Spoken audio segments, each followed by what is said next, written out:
Halo teman-teman, kembali lagi ke kelas IPA ya.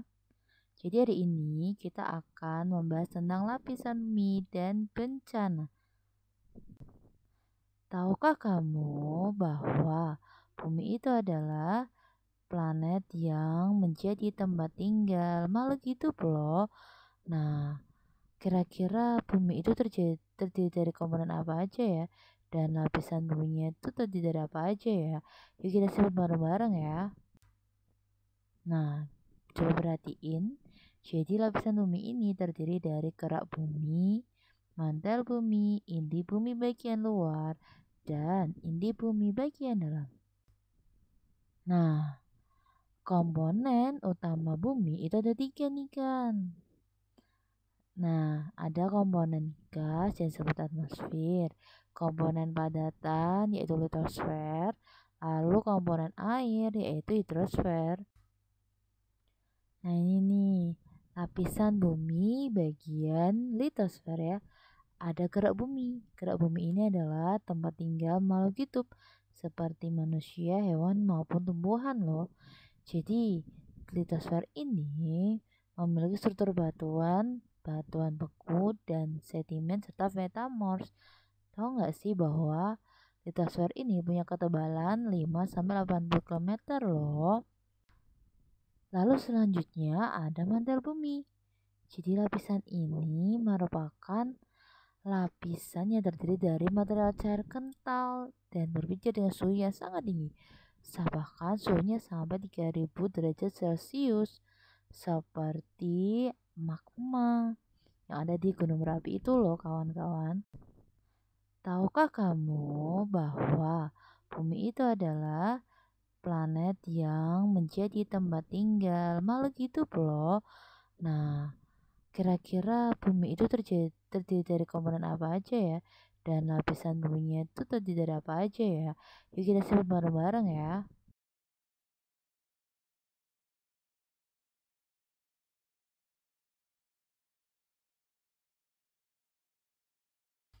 Lalu ada inti bumi bagian dalam. Jadi inti bumi bagian dalam ini terdiri dari unsur materi besi dan nikel dengan suhu tinggi, tapi bentuknya padat nih kawan-kawan. Suhunya di sana itu sampai 4800 derajat Celcius loh. Jadi panas banget ya. Nah, sekarang kita masuk ke atmosfer nih. Atmosfer ini terdiri dari lapisan yang banyak banget, hampir sama seperti wafer gitu loh. Jadi lapisan atmosfer ini kita urutin ya dari yang terdekat dengan kerak bumi, yaitu ada troposfer, stratosfer, mesosfer, termosfer, dan eksosfer. Nah, komponen utama bumi itu ada tiga nih kan. Nah, ada komponen gas yang disebut atmosfer, komponen padatan yaitu litosfer, lalu komponen air yaitu hidrosfer.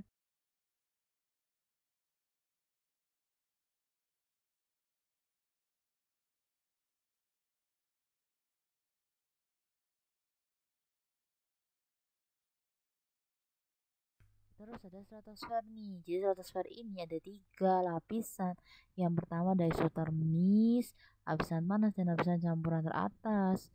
Jadi lapisan stratosfer ini memiliki kenaikan temperatur yang disebabkan oleh adanya ozon yang menyerap sinar ultraviolet dari sinar matahari. Jadi bagian stratosfer ini juga sebagai lalu lintasnya pesawat jet kawan-kawan. Karena hal ini maksudkan untuk menghindari gangguan cuaca. Terus ada mesosfer. Jadi mesosfer ini adalah bagian yang melindungi bumi dari jatuhnya meteor serta benda-benda langit yang lain. Jadi tahu nggak sih bahwa mesosfer ini adalah bagian atmosfer yang suhunya sangat rendah loh. Jadi suhunya ini bisa minus 81 derajat.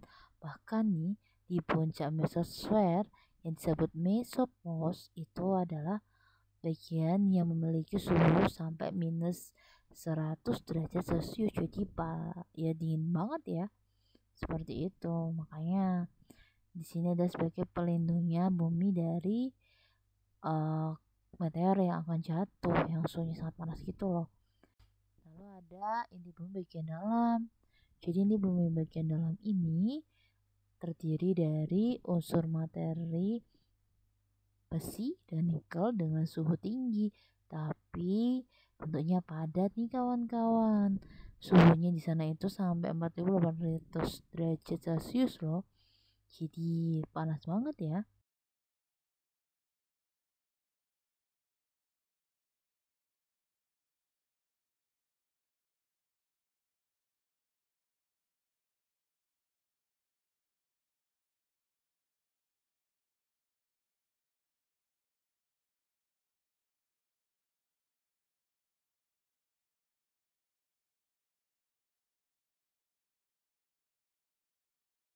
Lalu ada exosfer.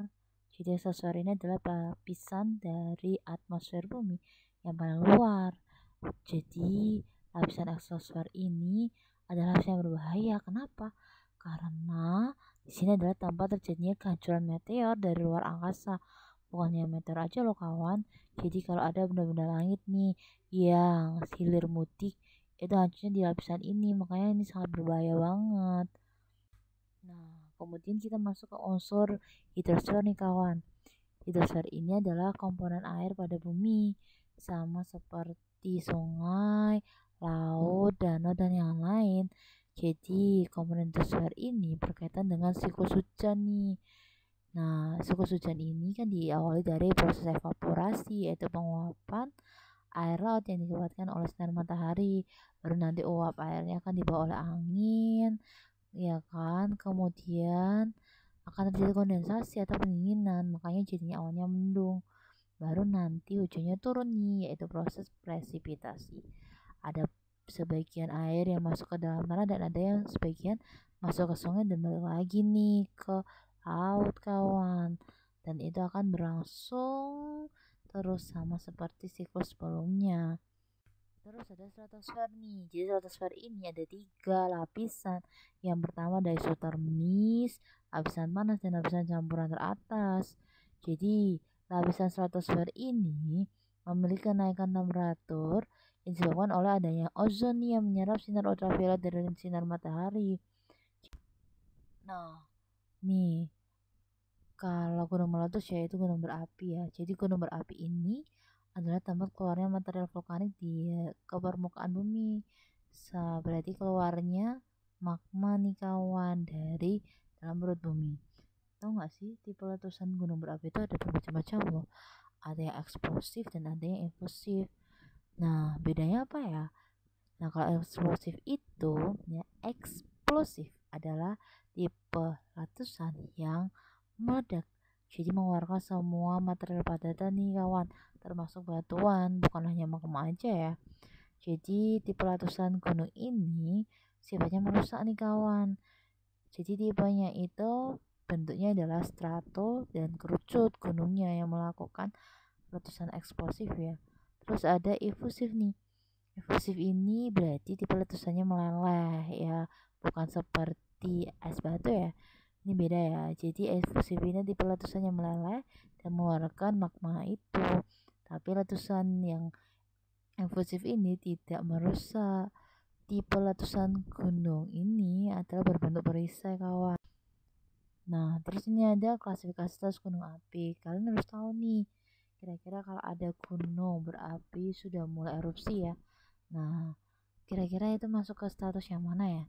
Nah, ini ada beberapa status dari gunung api. Ada normal, ada waspada, siaga, bahkan yang awas ya. Jadi kalau statusnya normal nih, itu gunung berapi itu tidak ada aktivitas yang berlebihan. Jadi tetap masih ada kelompok vulkaniknya tapi masih intensitasnya rendah. Jadi masih jarang seperti itu. Nah, kalau udah mulai ada aktivitas yang berlebih ini masuk ke waspada nih. Waspada ini berarti ada perubahan aktivitas gunung berapi yang mulai berlebih seperti itu. Ya, terus selanjutnya adalah siaga nih kawan. Jadi ketika aktivitas bumi gunung berapi ya itu semakin intens dan jelas, jadi banyak banget nih gempa vulkaniknya, maka sarana darurat itu mendirikan nih seperti tenda darurat seperti itu loh. Jadi diperkirakan gunung ini akan erupsi dalam waktu 2 minggu kalau udah masuk siaga ya. Nah, ini nih kalau ketika erupsi berarti masuknya ke status awas. Makanya masyarakat itu diharapkan untuk mengungsi. Jadi semuanya harus dievakuasi seperti itu. Kurang dari 24 jam sebelum gunung itu akan erupsi nih kawan.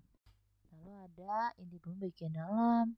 Jadi inti bumi bagian dalam ini terdiri dari unsur materi besi dan nikel dengan suhu tinggi, tapi bentuknya padat nih kawan-kawan. Suhunya di sana itu sampai 4800 derajat Celcius loh. Jadi panas banget ya.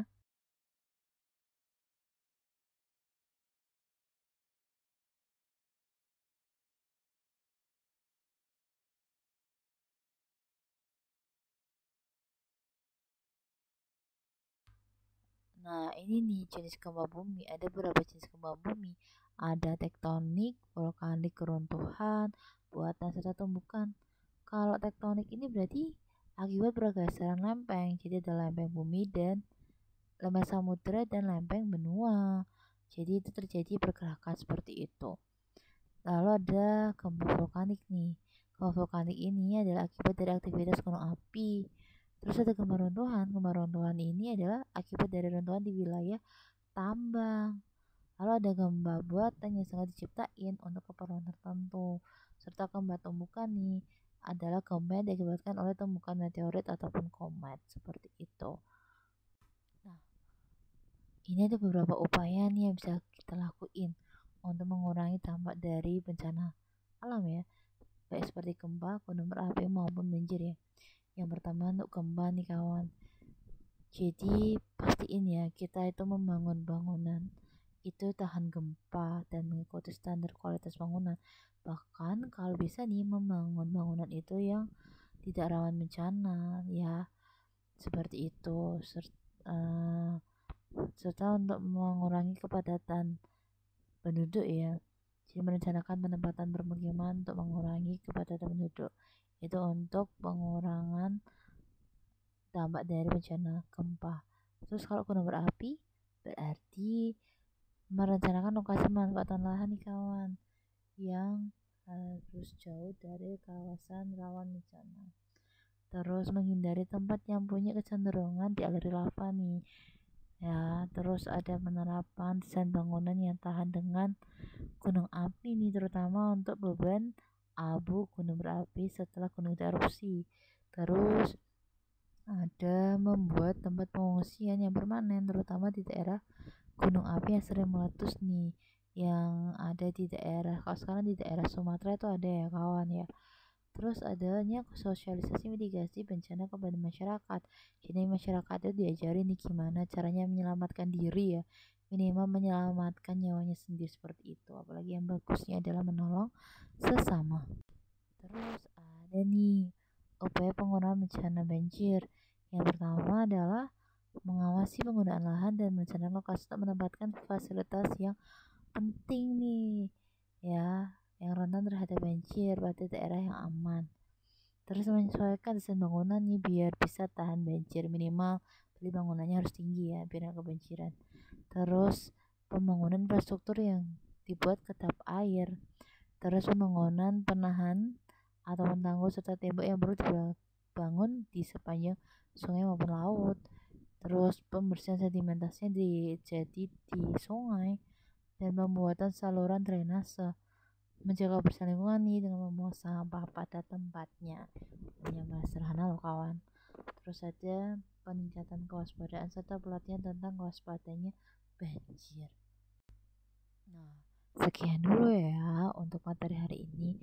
Kita ketemu lagi lain kali. Bye bye.